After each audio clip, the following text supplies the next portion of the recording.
Une première et un coup double. David de la Cruz est l'homme du jour sur la Vuelta. Le coureur espagnol a réussi à s'imposer à l'Alto de Naranco après avoir passé l'étape devant au cœur de l'échappée. Le coéquipier modèle de chez Etixx Quick-Step a su attaquer à chaque fois au bon moment, que ce soit à 8 km de l'arrivée avec Dries Devenins ou encore dans son duel pour la victoire avec le coureur belge. Finalement, de la Cruz signe un premier succès sur le circuit professionnel et porte donc pour la première fois le maillot de leader sur un grand tour.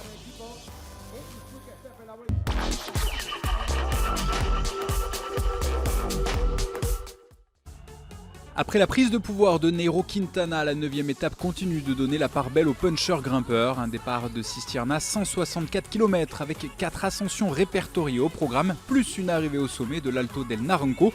Voilà encore de quoi permettre aux Grands d'Espagne de s'expliquer.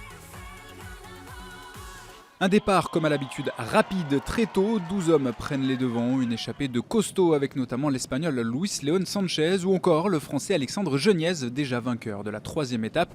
Les 12 fuyards qui vont rapidement compter plus de 4 minutes d'avance sous l'impulsion de David de la Cruz. Le coureur de la formation Etixx est en effet le mieux classé au général avec une 15e position derrière la formation Movistar Control.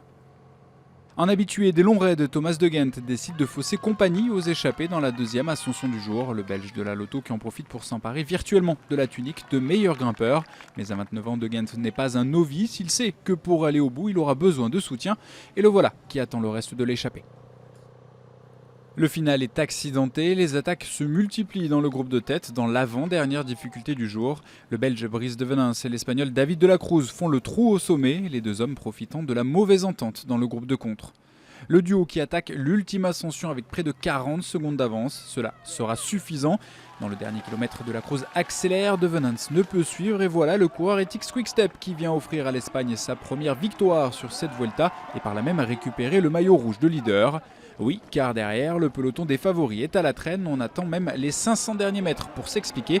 Quintana, Froome, Contador, Valverde et Chavez terminent roue dans roue.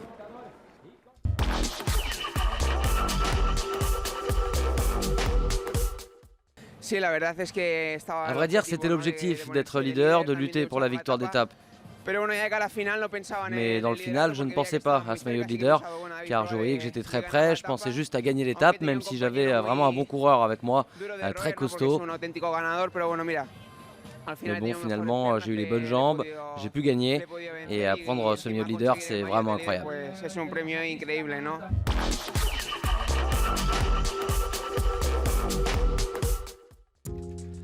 David de la Cruz devance donc le Belge Dries Devenins, l'Italien Moreno Moser complète le podium, le premier Français Alexandre Geniez prend la 6e place. L'Espagnol réussit donc le coup parfait en prenant la tête du classement général avec 22 secondes d'avance sur Nairo Quintana. Valverde est 3e avec toujours 19 secondes de retard sur le Colombien, Christopher Froome est 4e, Alberto Contador 7e. Ce lundi, les grimpeurs devront encore avoir de belles occasions de faire des différences au classement général puisque 2 ans après la Vuelta fait son grand retour sur la route des lacs de Covadonga. Une 10e étape qui commence tranquillement avant le col du Fito, plus de 6 km à près de 8% de moyenne. Et viendra donc ensuite la mythique montée au lac de Covadonga, 12 km à plus de 7% de moyenne et surtout des images à couper le souffle.